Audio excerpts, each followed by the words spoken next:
여러분 안녕하세요. 참 좋으신 우리 예수님을 찬양합니다. 오늘도 하나님의 귀한 말씀을 나누게 되어 감사합니다. 우리는 지금까지 예수님께서 재림하시기 직전에 보좌에 앉으신 하나님께서 그 손에 7인으로 봉인된 책을 쥐고 계신 모습을 기록한 참 중요한 말씀을 함께 살펴보았습니다. 그 인봉된 책을 하나씩 떼시는 일은 단순히 책을 여는 게 아닙니다. 우리 예수님께서 이 땅에 다시 오셔서 구속자로서, 즉 자기 피로 다시 사신 모든 것을 합법적인 절차를 따라서 완벽하게 자기 소유로 취하시는 과정이라는 것도 함께 알아봤습니다. 오늘은 그 다음 내용인 계시록 5장 7절부터 8절의 말씀을 보도록 하겠습니다. 어린 양이 나와서 보좌에 앉으신 이의 오른손에서 책을 취하시니라. 책을 취하심에 네 생물과 24장로들이 어린 양 앞에 엎드려 각각 검은 고와 향이 가득한 금 대접을 가졌으니 이 향은 성도의 기도드리라. 방금 읽은 말씀은 정말 장엄한 광경을 보여줍니다. 계시록 4장을 보면 네 생물이 나오는데요. 그들에게 눈이 가득하다고 묘사되어 있어요.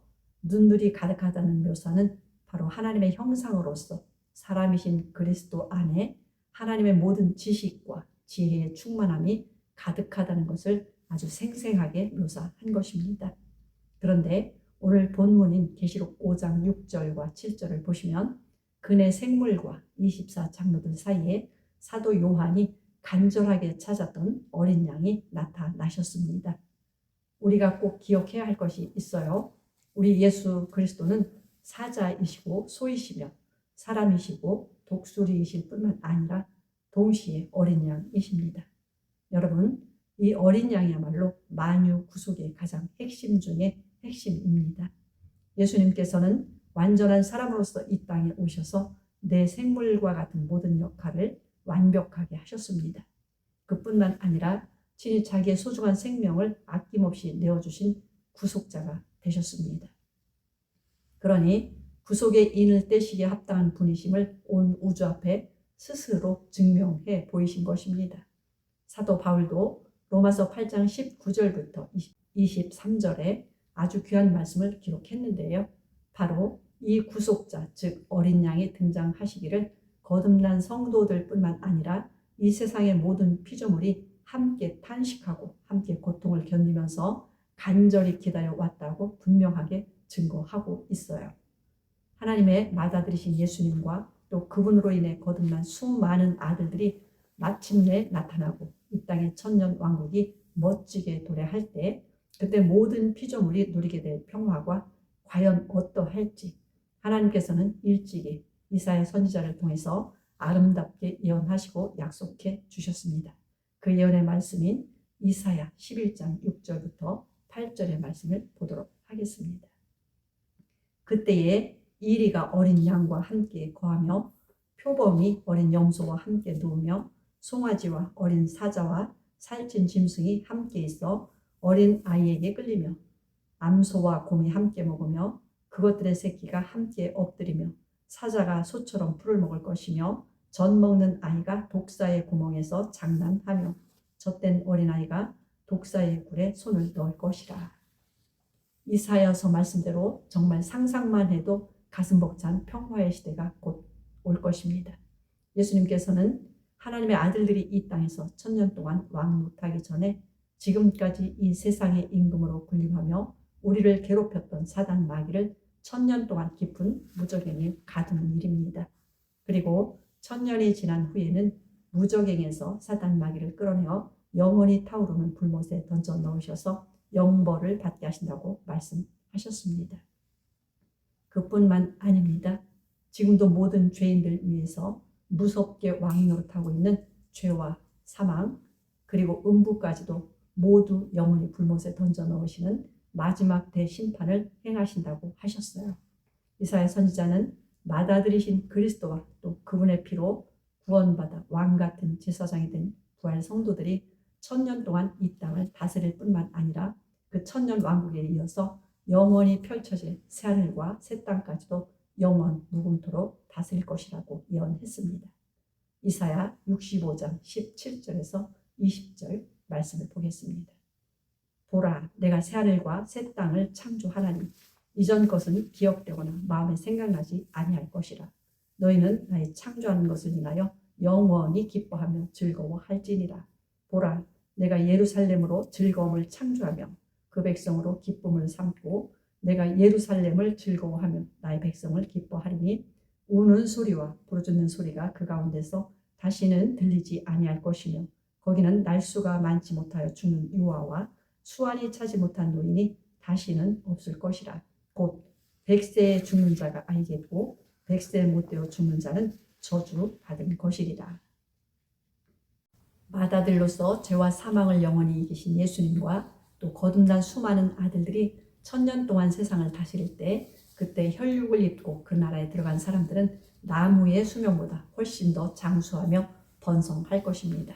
그러나 안타깝게도 그 찬란한 시대에서조차 스스로 하나님의 아들들의 거룩한 통치를 거절하는 자들이 있을 것이라고 했습니다. 그런 자들은 100세에 죽을 수도 있다고 성경은 말합니다.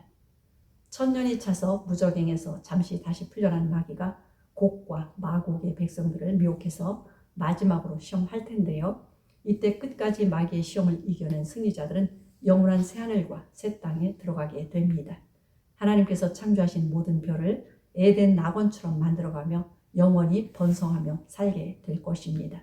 다시 요한계시록 본문을 보도록 하겠습니다. 예수님께서는 사도 요한에게 내 생물과 24장로들이 무엇을 가졌는지 보여주었어요. 바로 향이 가득하게 담긴 금대접을 가졌다고 기록했습니다. 부활 성도들은 맏아들이 되신 예수 그리스도를 머리로 하고 그분의 몸에 연합한 한 세 사람의 지체 드립니다. 성경은 우리 성도들을 어두운 이 세상의 등불, 즉 7 금등대로 비유합니다. 이 금대접과 향에 대해서 이해하려면 구약 성경을 알아야 합니다. 구약의 대속죄를 보면요. 대제사장은 1년에 단 한 번 엄숙한 지성소 안에 은혜의 보좌로 나아갈 수 있었어요. 그곳에는 함부로 들어갈 수 없고 금향로에 향을 가득 담아서 들어가야 했습니다. 그 금향로에서 피어오르는 향기로운 향연으로 법궤 앞을 자욱하게 가득 채우지 않으면 대제사장이라 할지라도 그 자리에서 즉시 죽임을 당했고 대속죄일 제사를 드릴 수가 없었습니다. 레위기 16장 11절에서 13절 말씀을 확인해 보겠습니다. 아론은 자기를 위한 속죄제의 수송아지를 드리되 자기와 건숙을 위하여 속죄하고 자기를 위한 그 속죄제의 수송아지를 잡고 향로를 취하여 야훼 앞 단 위에서 피운 불을 그곳에 채우고 또 두 손에 곱게 간 향기로운 향을 채워가지고 장 안에 들어가서 야훼 앞에서 분향하여 향연으로 증거기 위 속죄소를 가리우게 할지니 그리하면 그가 죽음을 면할 것이며. 이 말씀이 오늘날 우리에게 주는 영적인 교훈이 있습니다. 영원한 대제사장이신 우리 예수님께서 거듭난 자들의 몸의 구속을 완벽하게 완성하시기 위해 이 땅에 다시 오실 때 성도들 역시 그처럼 신령한 제사장으로서 하나님께 끊임없이 기도하는 자가 되어야 한다는 뜻입니다. 예수님께서는 하나님의 나라를 완성하시기 위하여 다시 오실 그날에 관해 누가복음 17장 20절부터 22절에 말씀 주셨습니다. 그리고 이어지는 누가복음 18장에서는 주님이 다시 오실 그날에 과연 밤낮으로 기도하며 등불에 기름을 채우는 성도가 있는지 찾으신다고 아주 중요한 비유로 말씀하셨어요. 성도들이 거룩한 제사장으로서 자신의 몸을 금 그릇처럼 성별시키고 기도의 향으로 가득 채우는 삶이라고 말씀하신 것입니다. 누가복음 18장 1절에서 2절 그리고 6절에서 8절에 기록된 그 비유 말씀도 보도록 하겠습니다. 항상 기도하고 낭망치 말아야 될 것을 저희에게 비유로 하여 가라사대 어떤 도시에 하나님을 두려워 아니하고 사람을 무시하는 한 재판관이 있는데 주께서 또 가라사대 불의한 재판관의 말한 것을 들으라 하물며 하나님께서 그 밤낮 부르짖는 택하신 자들의 원한을 풀어주지 아니하시겠느냐 저희에게 오래 참으시겠느냐 내가 너희에게 이르노니 속히 그 원한을 풀어주시리라. 그러나 인자가 올 때에 세상에서 믿음을 보겠느냐 하시니라. 기도를 강조하신 후 인자가 올 때에 세상에서 믿음을 보겠느냐. 주님의 이 음성이 오늘날 우리의 가슴을 울립니다. 우리의 머리가 되시고 하나님의 맏아들이 되신 예수 그리스도께서는 친히 이 땅에 먼저 오셔서 사자와 소와 사람과 독수리에 비유된 공생애를 사셨습니다. 그분의 삶을 우리의 롤 모델로 보여주셨어요. 그렇다면 맏아들이 다시 오실 그 영광스러운 날에도 머리 대신 예수님의 지체인 성도들 역시 예수님처럼 살아야 합니다. 사자와 같이 이 세상과 사단 마귀와 죄를 당당하게 이기는 자, 소와 같이 종으로서 묵묵히 섬겨온 성도, 하나님의 아들이자 사람의 아들로서 하나님 앞에 온전한 사람이신 중보자, 그리스도처럼 오늘을 사는 자, 그리고 독수리처럼 하늘의 높은 차원에서 하나님의 놀라운 이상을 바라보는 자들, 바로 이런 신실한 성도들이 마침내 자신들의 천한 몸인 질그릇을 영광스러운 금그릇으로 바꾸고 거룩한 기도의 향연을 몸된 향로에 가득 채워서 하나님께 기쁨으로 드리게 될 것입니다. 다시 하늘의 상황으로 돌아가 계시록 5장 9절에서 10절의 말씀을 보겠습니다. 새 노래를 노래하여 가로되 책을 가지시고 그 인봉을 떼기에 합당하시도다. 일찍 죽임을 당하사 각 족속과 방언과 백성과 나라 가운데서 사람들을 피로 사서 하나님께 드리고 저희로 우리 하나님 앞에서 나라와 제사장을 삼으셨으니 저희가 땅에서 왕노릇 하리로다 하더라. 전도서를 보면 해 아래에는 결코 새 것이 없다라고 했습니다. 이 세상 모든 것은 시간이 흐를수록 점점 더 낡아지는 중이라고 말씀하셨어요. 그리고 예수님이 재림하실 마지막 때는 피조물들의 낡아짐과 부패함이 심화될 것이라고 증거합니다. 점점 낡아진 세상의 것들은 결국 크게 흔들릴 것이며 안개처럼 사라져 버릴 것입니다. 진정한 새 것이 하나도 없는 이 낡은 세상에서 성도들이 부를 새 노래는 무엇일까요? 이것은 단순히 요즘 새로 발표한 찬송가를 뜻하는 것이 아닙니다.